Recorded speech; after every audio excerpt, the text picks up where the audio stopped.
Our greatest teacher, I mean, for sound and film is honestly is to A/B your films, with what's good out there and your film, let's say you listen to a typical Hollywood movie, a typical good soundtrack in a Hollywood movie.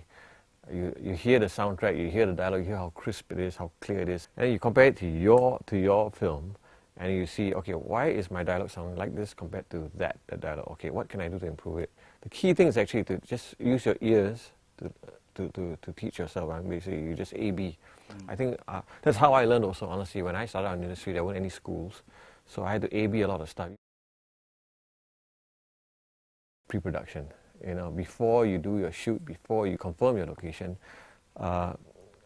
keep in mind the sound of the location, keep in mind what sort of sound you want to get out of the location, out of the actor, the actress, the room, the footsteps and stuff like that.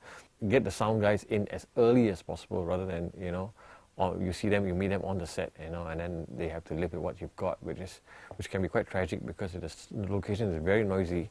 No amount of equipment can clean that up for you. You see, if you do a lot of preparation before your film, you save more money also. Because if you try, like what we always say, fix it in post, fix it in post. Once you have that attitude at fixing it in post, it means you spend more money in post.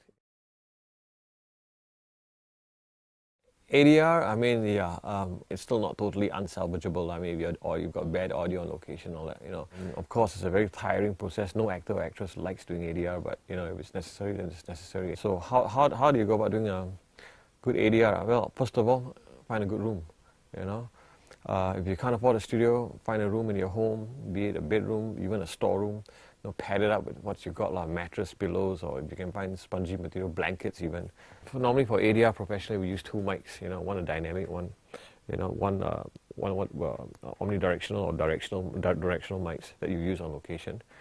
But these are expensive mics, so whatever it's best if you have two mics, whatever mics you have. Let's say you're doing it on a budget, so you put one further away from the actor and one slightly closer to the actor, so you get different perspectives. Right, when you cut closer to the camera, you use the one that's closer. Sometimes you might even mix both of them slightly just to get a bit more rich sound or a more roomy sound. Let's say you've already got you're already shooting on a horribly noisy location. At the end of the shoot, you do the outtakes. You go to a quiet room near that location or somewhere in that location. You get the actors back in there. You get them to actually voice their parts in that room. Of course, with the sound recordist using whatever boom mics he has. So at least it's quieter. So it will give people like us options to use the quieter takes.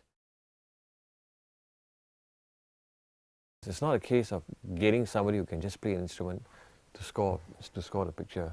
There's a huge difference between scoring for picture and, let's say, writing your own music for an album, or even spinning in a club, spinning your own music in a club and reading the crowd and all that sort of thing.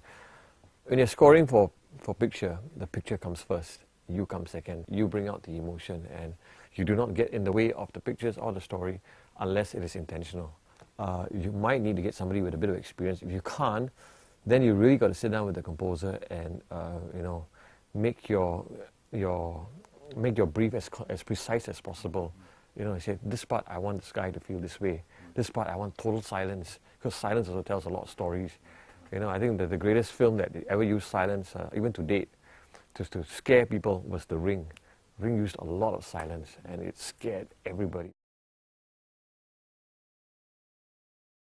Important thing again, as I said, look at the film, talk to the director, do not get lost in your own world. You always have to keep it focused, what the director wants and what, yes, giving your ideas is great. It is also very crucial. You don't sort of, so much so you're not just an operator. Communication is a very important tool, not only with the director and the producers, but also with fellow sound designers. Also, if you're working as a team, how you communicate your sound to your picture is also of crucial importance. Do not get carried away by technology. Let the technology serve your film, serve you, rather than the other way around. Listen to a lot of films.